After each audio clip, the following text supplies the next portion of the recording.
my God, will Pulse fill up? Yes. If it accrues so much value and gets so many users, yeah, the fees will go up and you'll just get really, really rich holding Pulse watching. Oh no, more really, really rich people. Like, you can't, here's the thing, you cannot force a free market to keep things cheap because then crappy use cases that aren't valuable will outbid useful and valuable use cases. And do you want your chain with limited capacity to be filled up with crap? No, you don't want your chain filled up with crap. You want it filled up with nice, good things. Well, then how do you know what the difference between nice and crap is? By bidding. And the people that see more value on the chain pay more to use the chain. And then your limited resource chain, through the bidding mechanism, is filled with the most valuable things that people can fill it with. And so this like socialist USSR decree that, oh, we're just going to have cheap fees forever, it doesn't work because there's a finite amount of space and you have to allocate it to certain users. And who should you allocate it to? Those that can most afford it, because they're bidding with their money for how valuable the transaction is. So the solution to a limited resource isn't to screw around with the pricing. The solution to a limited resource is to create more of the resource. So the Ethereum chain is full. Great. Well, we're going to make one with 4 times more throughput, and it won't be full. It'll be empty, and let's go fill it up.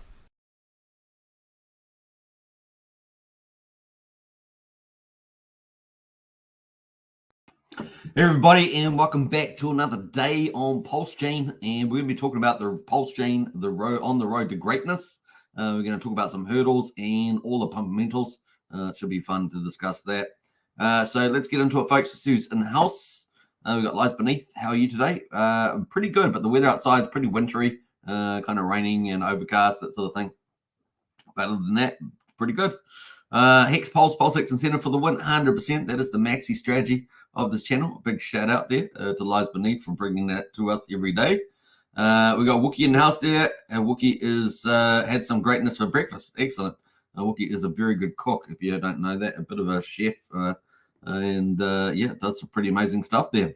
Worked at some of the most, I guess, high-end places on earth, like yeah, Queenstown. He's a big cook there, so kind of cool. Wookie says, you are just one big pump mental. Yeah, well, we try to be. We try to be. Hey, get into the chat there. Make it lively. Yesterday's chat was so good. Everyone was getting in there. It was so fun to see the chat go live. So get in there and get involved, folks. It really is. The community is number one, as Richard Hart would always say. Let's get into it, folks. We're going to jump into the stock market. We've got a few little bit of entertainments today, so we're going to get into that. We're also going to look at Tom Lee's view of Bitcoin. So we're going to look at that too. So bring it on. Let's have a look at the stock market first to kick us off. We got the S&P 500 closes higher ahead of busy week as the Fed meeting. Big tech earnings are eyed up there. So that's what's coming up there. We can see that these are Monday's results. Excuse me. We've got the Dow Jones there is sitting just down slightly, 49 points to 40,539. We have the S&P 500 is up 4.4 points at 5,463. Tom Lee's got some pretty bullish outlooks for the S&P 500. We're talking about 15,000. I mean, that's almost a tripling from here. So that's some crazy stuff coming up there. We got the NASDAQ as well is up slightly, 12 points to 17,370. So that's kind of where we are there on the stock market. Let's quickly go to commodities. We can see that West Texas is down slightly, 17 cents to $75.64. Brent oil is down 27 cents to $79. We've also got natural gas there. Funny enough, natural gas topic here in New Zealand down under, because we had a Labour government which is basically shutting down all our energy. They were doing it while we were already having a decline in supply. And so they just exacerbated that. That's how idiotic, the left-wing people are. They're just insane, really. And so we were actually got a potential crisis with gas and electricity. And so, yeah, I mean, we've got to use gas to fire gas-powered stations, right? So, yeah, a bit of alarming there. Fortunately, we have about 80% plus of a renewable energy, given the fortunate things that we had built in the 1970s. Have turned out to be a bit of a godsend for us. But nevertheless, gas is going to be a real big issue there. We've got gold at the moment is up $2.55 at 2,428, so looking pretty good as gold. Silver there is up, up slightly there, 11 cents at $27.97. We're going to obviously really looking at silver and gold doing very well in the year ahead. I really see that's going to be pretty one of the big things. And of course, we're going to looking forward to the interest rates and US dollar devaluation for that to really kick into gear. Target for silver, $75 plus is probably reasonable there. Now we do have the Fed meeting set up to provide a rate cut clarity. The US Federal Reserve concludes its latest meeting on Wednesday, as it's coming up in 2 days' time, and is widely expected to keep interest rates unchanged. We expect the FOMC remains on hold at 5.375%, which is that midpoint, but opens the door to a September rate cut. So September looking very, very solid for a rate cut. That's bullish for the markets, right? Perfect timing for crypto.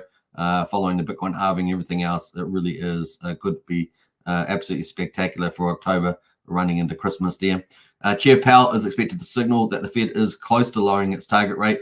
Morgan Stanley adds, but will likely avoid to committing to a cadence of cuts. In other words, will we get 2 cuts, for example? The primary factor moving the FOMC closer to a cut is the favorable inflation data from May to June. So that's been really favorable after firmer inflation figures in the first quarter, attributed largely to residual seasonality and typically month-to-month noise. The second quarter saw significant improvement in inflation news.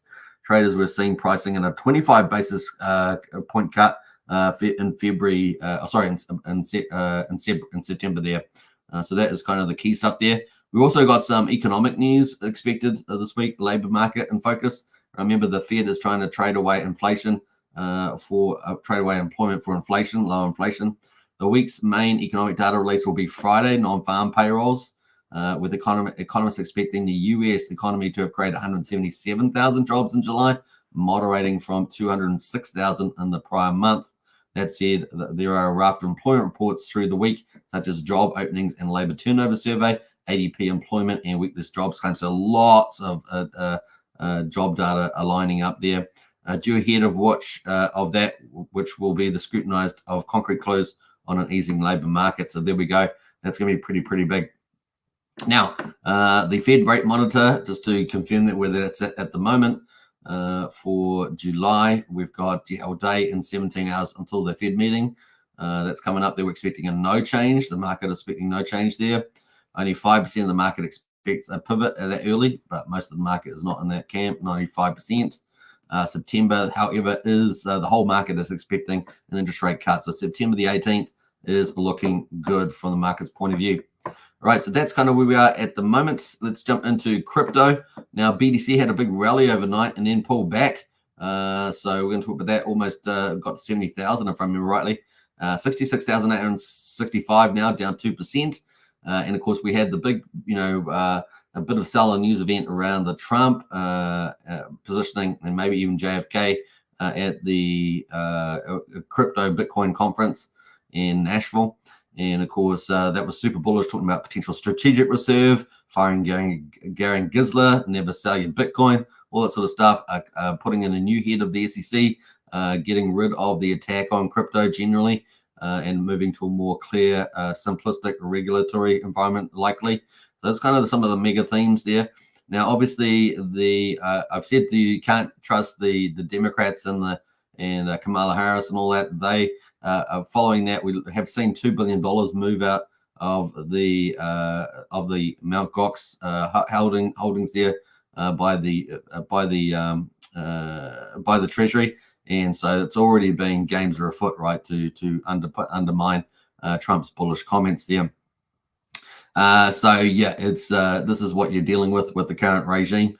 They will just have, if they win the election, it's tyranny, or global tyranny. They'll finish the transfer of power and remove, undermine the constitution, all the rest of the freedoms, and it's game over pretty much in that 4-year period for freedom worldwide. It is pretty much a doomsville. So we really do need to win that election, and us down in New Zealand definitely need that so that we have no more wars. And under Trump, there was no new wars there, so we would need to have that world peace as well, and not only freedom but world peace. We got Bitcoin there at the moment. We got Ethereum, $3,322, up 1.5% on Ethereum at the moment. So that's holding up quite well as the old Ethereum there. Everything else pretty mixed. We've got a couple of standouts though. XRP up slightly. Litecoin up at 3.77%. Matic up almost 0.5%. So we've got a couple of their shining lights like Ethereum there. But the rest of the market is down slightly. Moving to Bitcoin. We got Bitcoin there. Obviously had that big rally. Look at that go. And then, of course, probably on that Mt. Gox government department moving that $2 billion worth of Bitcoin. We have come all the way back down here. So absolutely got smashed there. We did manage to get to 70,000 exactly on the high, and it came all the way down to 66,389. Had a little bit of a counter rally, and then we're back down here at 66,841. So that is where we are, and that is on the hourly. So you can see that. Let's go to the daily though, and hopefully that will auto queue. Yeah, cool. So the daily there still looking very good above the 50-day moving average in yellow. 64,298, and of course that 200-day moving average still moving up at 59,422. So we're getting very close to 60,000 for the 200-day moving average, which is pretty bullish. Now that brings in a little bit of video here from Tom Lee. So let's enjoy this, and I think he's I'm not sure who's with, but we'll have a quick look at that. So it's one of the former investment guys / politician. So we'll have a quick look at that. And don't forget to get into the poll. We've got a poll on at the moment. How bullish are you on Pulsechain's future? Mega bullish, super returns, average returns, kind of like an index level. You can decide which index you want to use in terms of altcoins and things like that. Underperform, will pretty much underperform the rest of the market. You kind of miss the bull market when it does that. So there we are. That's mega bullish there. So getting that vote, folks, and we'll check that out a bit later. But let's hear from Tom Lee on his Bitcoin forecast. So Bitcoin has done great this year. It's up 50%. The ETFs, you see this cascade of money, this waterfall of money, exactly as you predicted. The halving happened. And so for those listeners that may not know what Bitcoin does in terms of the network spits out about 900 coins a day, and then sometime in April it cut that coin distribution in half to 450 coins a day, and so the less supply you would think would move the price. The price has more or less been treading water here. You've got overhang issues. You had the supply onboarding of the government of Germany. You've got the Mt. Gox issue.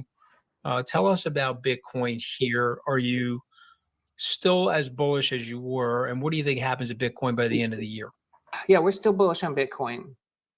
Bitcoin has become an asset class now. It's now supported by a growing financial infrastructure, including BlackRock. I mean, when you get the BlackRock validating that as an asset class, it's not even close to being a flash in the pan. And I think many people forget that this is more of a signal of how much this asset class will grow over time, because when institutions got into private equity or venture capital as asset classes, something really well, Anthony, that signaled a multi-decade period where institutional sponsorship and ownership would grow. So I think we're only in the earliest stages of where demand is coming from a new source for Bitcoin that hadn't existed really since the first Satoshi was minted. And so I think that Bitcoin, unfortunately, is affected by, it's a hyper volatile asset. So it's affected by supply perceptions,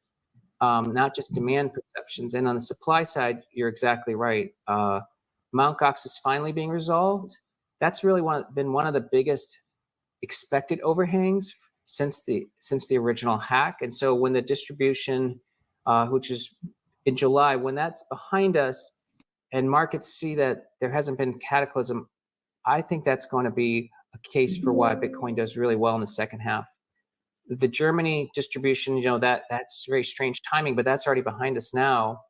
And I'd say the only thing that I think would hurt crypto is that it's still correlated and viewed as a risk on assets. So if the Fed is somehow unexpectedly tight, I think it would act as a headwind. But if the Fed starts cutting, I think you're going to see a move in Bitcoin that would correlate to what small caps would be doing as well. There's a lot of things correlated to a Fed starting a cutting cycle. So 100,000 by the end of the year, is that possible?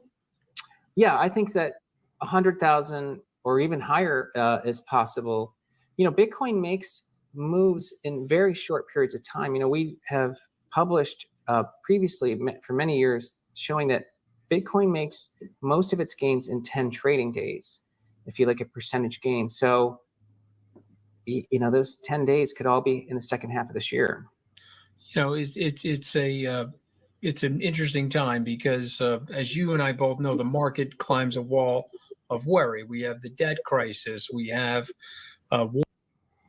So that is pretty bullish there from Tom Lee, and of course his targets are upwards of 150k, and of course, as he says quite rightly, a lot of the big moves in Bitcoin happen in like 10 days, 20 days of the year in percentage terms, and so and he says a lot of them probably happen in the second half of the year, and I'm feeling pretty good about that for October onwards. So expecting some big things and some massive re-rate. We're looking very, very strong in the chart, as you guys can see already on the daily, and we're above the 50-day and so on. So it looks pretty good. All right, and we've got obviously the interest rates expected to come up in September. That's bullish, not only for Bitcoin but also for Pulsechain. So that's good news. And then of course the US election on the 5th, if we have a favorable outcome there with a Trump victory, which the market's going to be trying to price in recently with the last rallies, with the 65% price in of a victory there. That would be super bullish, obviously being pro crypto and freedom, and having a lot of pro crypto people around President Trump. So that'd be great overall. All right, so that leads us into Ethereum at the moment. Ethereum there on the hourly, you can see we had a nice little rally up there, pull back, and it's been a bit of a zigzag sitting in the middle there at the moment. Let's go to the daily though and have a look at Ethereum. So Ethereum there currently just between at the top actually, just below the 50-day moving average. The 50-day moving average at $3,350 for Ethereum. The 200-day at $3,132, and we're currently sitting at $3,313, just below that 50-day moving average. So actually looking pretty good as well. But obviously Bitcoin there even looking even stronger. We're probably going to have the Ethereum ETF start ramping up as well. And as Tom Lee said, a lot of firms not even registered for a lot of these ETFs, and so there's a lot of future demand coming from unregistered corporates and things like that coming up in the future. So it's just going to continue to ramp up. Still very early days here. And of course, obviously, we got the Bitcoin ETF, Ethereum ETF, interest rate pivots, US election, and potentially favorable Trump administration should they win. And of course, we've already seen the cheating start, right? The cheating's already started. We've seen Google and Facebook already just doing unbelievable political interference. It's removing searches on Google, removing legitimate pictures of assassination, things like that on Facebook, and threatening suspensions and stuff like that. So the games are afoot, right? The political manipulation, even the poll results are being manipulated. So it's the beginning of where things are heading. Busing people into certain states illegally to try and influence the outcomes of political elections as well with illegal voting. So there's lots of already stuff ramping up there. And of course, suspensions and harassments of people not on the left getting targeted still. And thank goodness for the platforms like Rumble, X platform, where those voices are still heard loud and clear. All right, so that's kind of leads us in there. And of course, we're going to have meme coins, of course, on Bitcoin. And of course, at the moment, we've got Dog Out of the Moon right down at 5.8 sats. So really just sitting on that bottom line at the moment. Pretty flat at the moment. Market cap 386 million. So really expecting the big move on that for this bull cycle to really, maybe potentially take over the EVM chains and become the number one meme coin on the number one chain. It's going to be interesting to see that theme play out. The rest of the runes down at the moment. A few little green lights there. We've had some new entrants, of course, like memes go to the moon, or go to the Mars. Those are some of the new ones there that have entered the top 10. So we've had a bit of a reshuffle. Lobo and Zbit have been pushed down. Epic's been pushed down out of the top 8, the top 10. Decentralized been pushed out of the sets them. So we've had quite a few movements here in the top 10 runes or meme coins on the Bitcoin. All right, so that's kind of the play there at the moment. Let's jump over to the meme coins overall. So as I said, we've got Dogecoin at the moment up at $18.5 trillion, and they're all down again. So the meme coin's just down at the moment, given the sentiment. We might, if we had blown past at 70k Bitcoin, of course, it'd all be the other way, right? But then, of course, with the Treasury moving that 2 billion of Bitcoin amount goxed up. We got SHIB and everything else down. A big mover down at the moment on the weekly is Dog with Hat. That is down 17% there. What else is down pretty big? Popcat there on Solana is down 16%. Book of Meme and managing to be up 13% for the week. 13% of that is today. So really it's the last day that's moved up there. Mogcoin also managing to be up 11%, but it's still down 11% for the week. That's kind of the play there. And you can see Dog down here sitting, I think, at number 14 approximately. It was sitting at number 8, number 10. I think the highest it's been is number 7. It's down here at number 14 at the moment, but we are looking for that to turn at some stage. So that's kind of where we are with the meme coins. Total market cap of crypto 2.4 trillion, and that is where we are, and that is down 0.2% at the moment. Now, we had some good stuff here at the, not just President Trump and other speakers, but we also had apparently the highest stakes and Richard Hart. There's a picture apparently from the Bitcoin conference, and I believe that's to be true here. So that is of Richard Hart there wearing his Gucci's, and you've got the highest stakes. So that's kind of cool. But that'd be quite a cool here. R&H live and well at the National BTC show. That's from Danny Mandebo here, and that's a cool little picture there. So nice to see a bit of Pulsechain Hex represented at the National Bitcoin Conference. That leads us into the results for day 444. Before we get into that, though, let's get back in the chat there and welcome a few people into the house. We got Logie says, fire Gary Gensler. Yeah, well, hopefully if Trump wins, that will happen. We need it for crypto, honestly. They will just be more tyranny from these guys. We are in the most fundamental phase. Unfortunately, a lot of the young people that are voting, a lot of the females that are voting have been indoctrinated, and so they really have no clue what's going on. It's really up to the middle-aged generations, as I'd call it, to save the day. And so hopefully that's going to happen. We do have seen some light, though, with reform in the UK doing very well with the young generation. So there is some hope that some of that programming indoctrination for the last 3 decades can be unwound a bit, and the people instead of will be free to flourish rather than oppress themselves because they've been indoctrinated to do so. So fingers crossed for that.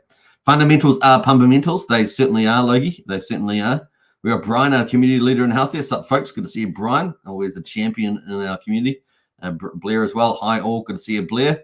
Like the little party popper there. And Property Review. Big shout out. Pulse. Yeah, Pulse for the win there. Property Review. Pulse for the win. Ben Miller in the house there. Good evening, Superman and a Directorate crew. Absolutely. Now, I'm not actually covering Pulse Mafia today. I covered it yesterday. But probably every second day I'll probably be covering that. Maybe every day, depending on what's happening. But yeah, definitely a big shout out to the syndicate, to the Yakusas, to the hustlers, and of course the Directorate crew, all up there. Big shout out to everybody. And the Don sends out messages. You remember to respond to the Don and those messages. Very important. People follow the orders in the family. So there is the latest orders out there at the moment. So get onto it, folks, and make the family strong. That's what it's all about. So big shout out.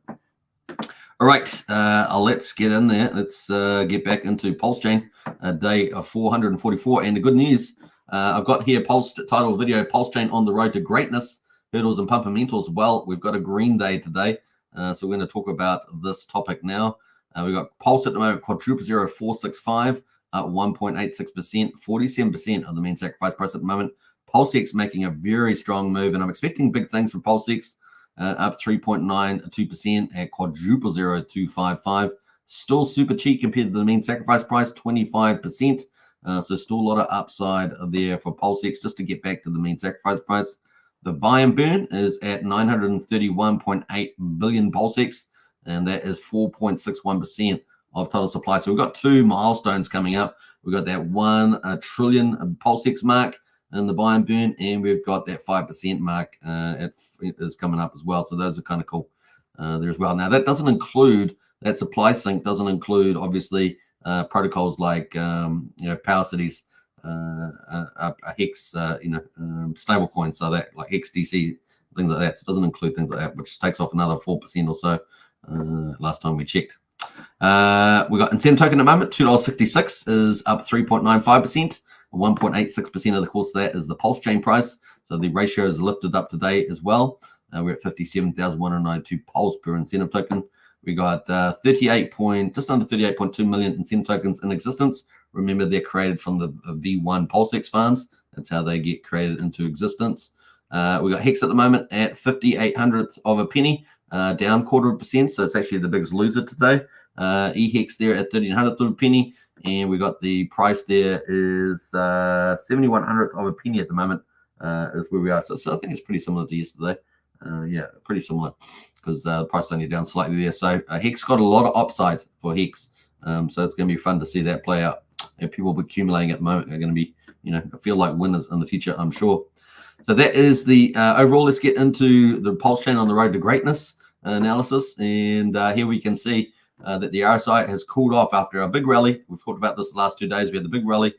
We had the RSI cool downs, what we wanted to see. We have stayed up relatively well, not as high as I would have liked, but actually still pretty good. So if we can hold that line, that is very good for the next move on the daily. And let's have a look at where that was. So we had a big rally up into the 20th of July. We've pulled back to some degree. So let's have a look at with the Fibonacci and see how that looks. So we're going to go from there. We're going to go all the way up to there. We might go full mode. Let's go full mode. And yeah, just hopefully that was have a better view. But that is, we rallied all the way up. We've come back and we bounced off the 50 Fibonacci, which is good. Sometimes you can come down to 61.8 to go before you go. It's typically what happens, but the higher, the better. I was hoping we would stay at the 38.2. We did have a red day though, and bounced to that, but we've bounced off the 50 and looking pretty good at 46.555 at the moment for old Pulsechain. Are we out of the woods yet? Well, I think we're pretty much out of the woods for the most part. I think we're breaking this downtrend. If we were to mint out a little top there, I don't know, we'll take the top from there maybe. We're broken out of sort of these trends, haven't we? Let's take it to there. We've broken out of that, haven't we? And so maybe this is really the turning point, really. Subject to the only thing that's kind of a hurdle. I've got hurdles here for the road to the greatness. The only hurdle really is this motion to dismiss. And of course, then that changes the whole pivot. So at the moment, I think we're in a pretty positive pivot for Pulsechain. But of course, if we fail to get that motion to dismiss, then we only have the one insurance policy left, and that's reliant on Trump becoming president of the United States. And of course, that makes it far more probable that we get a change of the guard by January 2025, and potentially get a lot of the cases like this one against Richard Hart, Pulsechain, and all that, which I think are got a lot of fundamental flaws. Personally, is they get dropped before we get information discovery in March and June next year, right? So that's the kind of call. So we've got those three stages at the moment. We only had two. We've now got three. And that first one is the dismissal case. And we do have, Richard has hired the dream team of lawyers, and that's coming up on the 22nd of August. So that is a bullish event for me, but like a counterpunch in a boxing fight. And so that's coming up only days away. So that's how many days?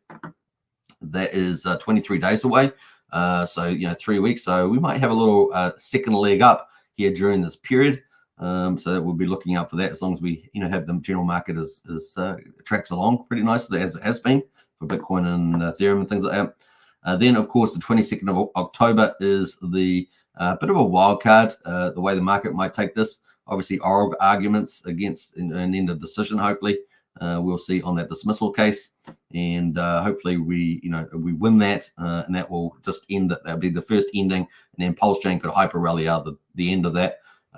Should we win that case, right? So that is the place at the moment, and that is not, how many days away is that? Well, 84 days plus whatever the decision is. So that's kind of where we are there. And should we fail, of course, then it will go into information discovery, as I say, into 2025, which is not cool. But the second phase would be Trump wins November the 5th, January 25.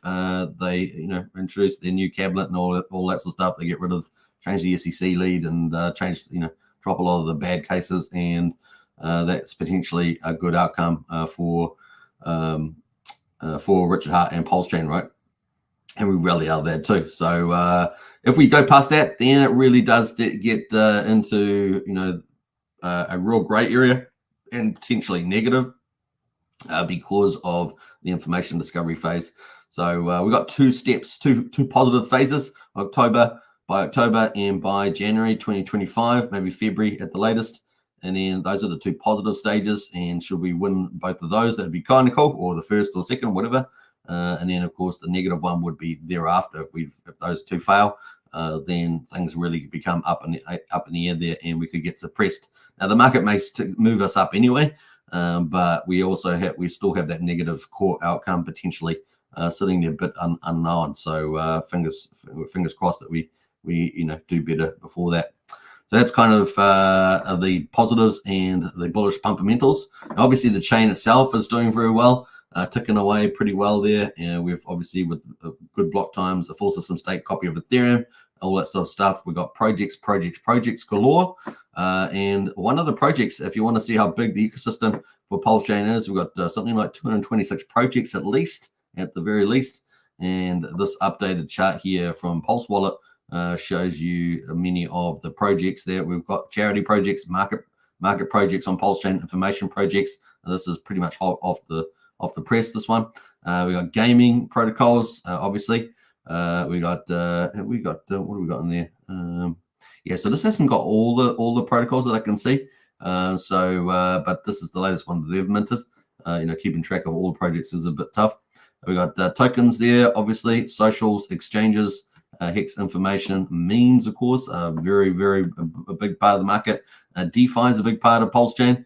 NFT market's a big part of Pulsechain. We do have 7 dedicated NFT marketplaces, plus a couple of indirect ones like Pulse Mafia with its platform NFT. Tools, of course, cross-chain solutions and metaverses.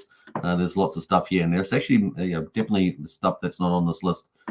So maybe they just need to hear about those projects. But that is a cool little map, and in any case of the Pulsechain ecosystem, just showing you how bullish it is. So we have a layer 1, a full system copy of Ethereum released back on May the 10th last year, and it's been operating pretty well. We've had a pretty good flourishing of protocols on Pulsechain, as you can see here. And we've got lots of cool smart devs on the chain, and of course we've enjoyed some of the benefits there, particularly around Hex with Dipcatcher, Gold Key, Alex McFerder, around Pulsechain. We've had lots of cool teams like Famous, Power City, Liquid Loans, Internet Money, and around GameFi, people like Jacob. Ecosystem out there has been really, really cool. So, and many other project teams and the developers there ticking away. So that is pretty cool. So that's not changed much. What else I was going to say about that? I think that's it. So yeah, we got the positivity of the US election and the interest rates pivots as well before the end of the year, and of course following the Bitcoin halving. So we've got the whole crypto bullishness sitting behind us as well. So that is generally pretty bullish for this year for Pulsechain. All right, let's jump into the Pulsex at the moment. Pulsex looking really, really good. I mean, look at this. We're holding on the weekly here. This is not the daily view, the weekly here. We're holding that yellow support line, so looking really good. We're getting closer and closer, potentially to a bullish cross here on the moving averages, the EMA 13 and 34. The 13 is in that pink, and the 34 is in the purple. And we get that crossing, that'd be super bullish. We've got plenty of room in the RSI for a great rally. So the Pulsex chart is looking pretty good, folks. All I can say is looking pretty good. And arguably, if you had put a line here on the weekly, I don't know, even if you took it from there, we've got a breakout. So everything's looking pretty good on the old Pulsex. Let's go to the daily as well. Daily RSI, plenty of room to move higher as well, 56. And we managed to bounce from 2,350. We're now at 2,550, and we had a bullish cross here on the moving averages 13 over the 34.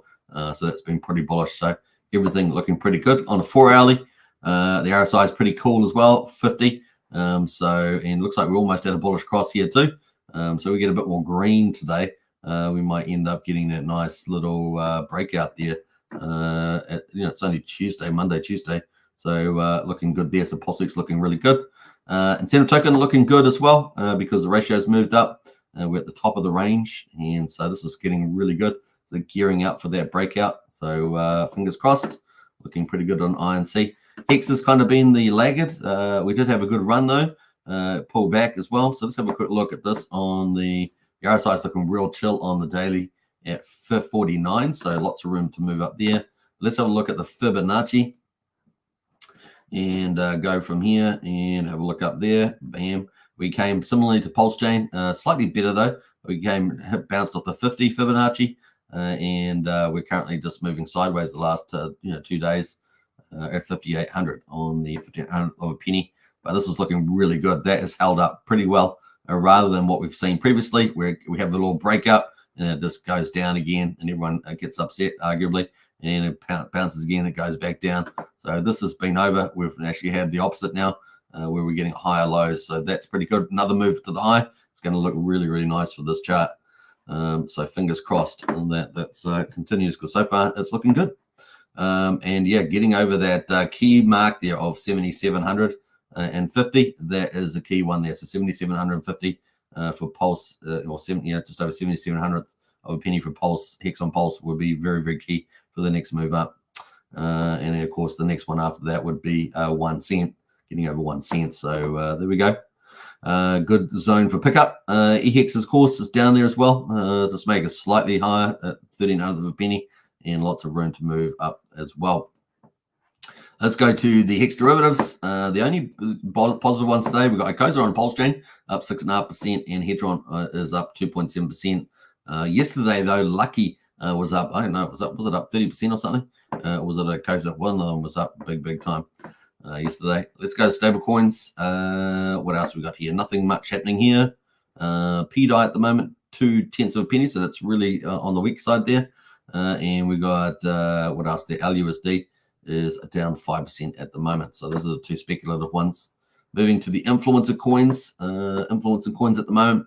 Let's see what's positive. We've got Bromance there from BitBoy, or Ben Armstrong, up 3.5%. More there from Trayvon, up 3.4%. No token for Randy Alaski, up 1.6%, just below that 0.2 of a penny mark there. And of course, that's Randy Alaski and his no permissions program there. We got Paul Pleb is up 1% there from Hexy Busters.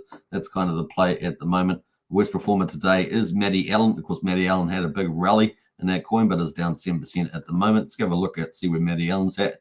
Yeah, so there we are. That is a nice big rally. Just come back down, hit this previous support level around $2.73 or so. So it's $2.85 at the moment. So let's see if it can hold that position rather than cascade back down again. So pretty risky stuff, but I nevertheless did pretty well for the last couple of days, or last week I should say. Let's jump back over to the rest of Pulsechain. Have a look at that. Let's scroll down, have a look at the overall numbers. Pulsechain at the moment, 14.8 million. That seems a little bit better than what we've seen recently. We would definitely like to get back over 25 million. 220,000 transactions, so that's definitely up as well from yesterday. So it's kind of cool. Looking at the best performers, we got this Mega Mook token, UFO, part of PDGC in Alien, I believe. We got Blaster there, up 6%. Launch, one of the launch pads. So we haven't actually launched anything yet. I don't think they have, but maybe they've got something coming up. Waiting for their first launches, of course, onto Pulsechain. That will add to that big map that we just looked at around Pulsechain with all the 226 plus projects. Up 5% at the moment. Pulsex making a good position there at number 5. And Incentive Token as well, number 6, which we've talked about. So they're both up as well. Nice to see Rich Heart Tokens, at least in the leaderboard there. Bromance and Pika is up 3%. So there's a little bit of movement there on some of these tokens. Nope token, of course, we covered that, etc. So those are the ones making some green candles today on the old Pulsechain. That leads us into Hex, of course, day 1701, which is equivalent to, what did we say, day 444 on Pulsechain. We got the 29th of July there, price up slightly, and the payout per T-share 7.14x per T-share on the old Pulsechain. What else we got going on there? T-shares down 1,100, sitting at 9,193,000 T-shares. And the ownership pool, the reward pool, it's got 500,000 in penalties today, sitting at 65.7 million in Hex penalties paid out to those T-share holders. Increase in 20 liquid holders, down 12 miners, 223,308 miners on the old Hex on Pulsechain. And of course, hex.com. Check it out. We're on to day 702 on Ethereum. Unfortunately, they haven't updated the Ethereum data since the 24th of June. So who knows what the heck that's going on there. And maybe Crispy Man's website's probably got the only one with data on it that's reasonably good to use. Maybe we should shift to that. We shall see. Not shift to it, but add it into the mix here on hexstats.today. Hexstats.today. So that's kind of cool. And of course, we started day 445 on Pulsechain. Not too bad, not too shabby. So yeah, that's where we are at the moment. That is Pulsechain. And 40 minutes into the hour, not too bad on the old time frame. Let's see who else has jumped into the chat. We got Hexcavator in the house there. Howdy, howdy, howdy. Hope you're doing well there. Maybe you could help New Zealand with our gas problems after getting rid of Labour governments. It's pretty scary. Now, Labour governments around the world pretty much wrecking everything right now. Australia's got a Labour government still. We know the UK's just got a Labour government, and they are wrecking the UK fast. I feel sorry for all the children that got slaughtered today because of the progressive policies of Labour and previously the so-called conservative, which was never not conservative. It was progressive as well. And of course betrayed the people once again and got voted out for it. But now they got something worse, right? So they got something worse. And so I do feel sorry for the UK. It is a sad day when you're bringing in the enemy of the state and they kill your children, and it's pretty bad. But these people keep voting progressives in, they're going to get these terrible things, terrible outcomes, just constantly bad, not just for their country but for the West as well. Who would have thought we had seen this sort of idiocy in the West? It just is mind-blowing. We got what else there? Big K in the house there. Hey, good to see you, Big K. Hope you're doing well also. And welcome. All right, so that's pretty much it. I think Pulsechain's looking pretty good. Let's get to the poll and end the poll here and see how many votes we got in that. Let's see here. We got 25 votes. That's fantastic, everybody. Thanks for voting. Really appreciate it. How bullish are you on Pulsechain's future? Mega bullish, 68%. Wow, that's such a good poll result. Super returns, 28%. Wow, that's so impressive. So 97% of people the super or mega bullish about Pulsechain, and that's 25 votes. It's fantastic. Only 3% expect Pulsechain to underperform the rest of crypto. In the average return index, no one was in the average. They don't expect it to perform average, but either completely outperform or with a very small amount of people expecting it to underperform there. So Wiki says poll. Yeah, got to it. That's it. Unfortunately, I can't bring it up on the screen. I'm not sure how to do that, but maybe it's possible. I think I can possibly set some object up that may be able to show the chat. We'll have to look at that, see whether they can do that. Look to see whether they've got more features like that. But that is the result today. I hope you guys have enjoyed today's content. That Bitcoin conference, bullish. Really will need to, President Trump to win the elections for crypto to really flourish. And of course, that would be, help life-changing gains for everybody. That's early in crypto, and when we say early, I mean 2009. Was it January the 3rd? Was it 2009? Bitcoin launched first block mine. I think it was January the 3rd. And it's still early days. Here we are in 2024, and but it is fundamentally pivoted, hasn't it?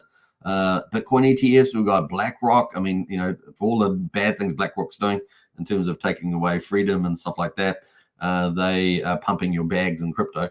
And bring in the big blue chips to invest into the state, maturing the asset class. So here we are, 15 years later, and it's still early. It's kind of crazy, but I don't think you'll be that early after the next 5 years, right? So the next 5 years it'll probably be not so early, but markets go through ebbs and flows. So I mean, if you come back into the market after it does a big pullback after the next bull market, and then you can make some mad gains, that way. Just remember, when the bull market does hit us, whether it's the end of this quarter this year, or whether it even goes far into next quarter next year, right, maybe as far as the Q3. Just remember to take your profits when you see those big chart movements happen, and you go, hey, look, this is a pretty good profit. Remember to take profits and don't get too greedy, and then not miss the boat. So you don't want to ride down the other side of the bull run, right? You don't want to ride down that And so just remember to keep a cool eye on when you get that hyperbolics. You can look at the previous charts. We've done that many times to take profits. Very, very important. I know Randy Alaski is big on this too, to take profits when you see those big movements coming up ahead. And don't get to, don't get forever up. Don't get to that zone. Otherwise, you could ride down the bull market later on, always thinking that's going to go back up, but it doesn't, because it's it's going down to the bottom cycle. So just remember that. All right, I think that's it. So yeah, let's fingers crossed we win that dismissal by October, and if not, then Trump wins in November, and we get a new SEC leadership and dropping the cases by January, February next year.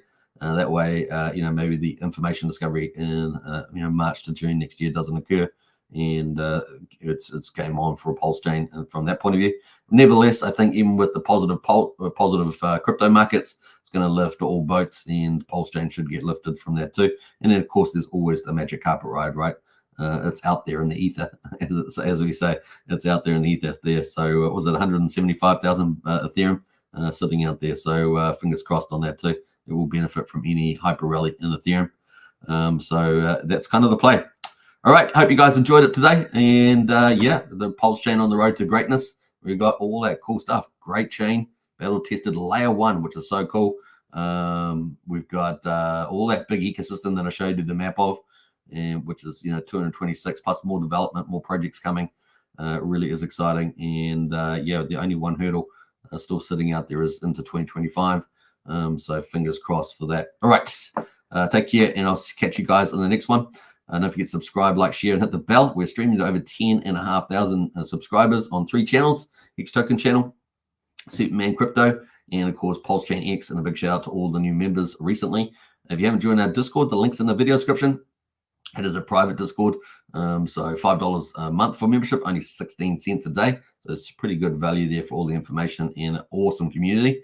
And of course, if you want to go to the next level, we've got Strategy Club as well. That's $35 a month. You can join up the Strategy Club. We look at lots of different protocols like meme coins, ROI protocols, and of course, Richard Art stuff. It is pretty cool.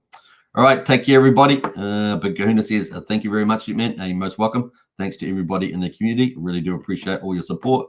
And we really are just sharing the journey together.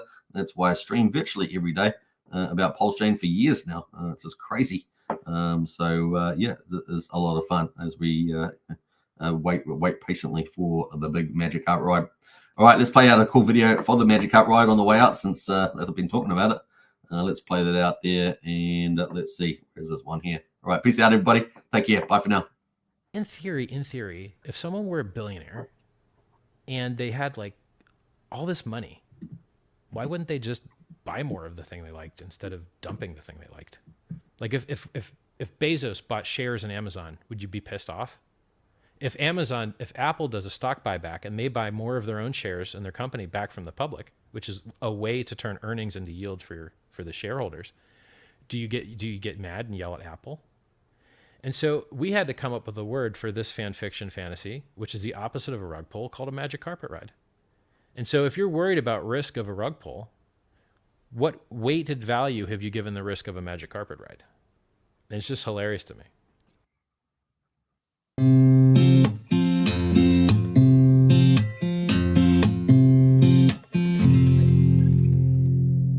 It's fun to watch Hex pumping up the charts. It's left behind all kinds of broken hearts who didn't buy the dip, who didn't DCA. And now that we're on a rip, it's hard to look away. Now I'm not the one to hand out free advice, but as for me, I wouldn't dare think twice about buying a bag, since we're still somewhat down. This rocking ship's about to break the speed of sound. You know these wheels are starting to roll. Best to sit back and just enjoy the show, 'cause we're about to ride that train into the heart of Hexaco. Now, I tip my hat to everyone who minds.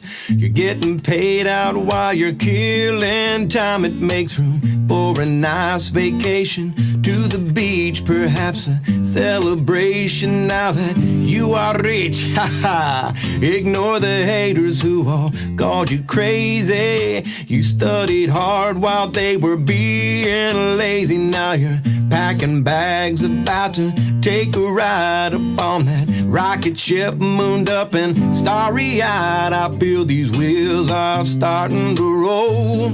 Best to sit back and just enjoy the show, 'cause we're about to ride that train into the heart of Hexaco. Now that we're summer bound and the sun is bright, I see that it's not round but rather has 6 sides. It's a work of art that's written into code, designed by Richard Hart to make our bags explode. You know these wheels are starting to roll. Best to sit back and just enjoy the show, 'cause we're about to ride that train into the heart of Hexaco. Yeah, we're about to ride that train into the heart of Hexaco.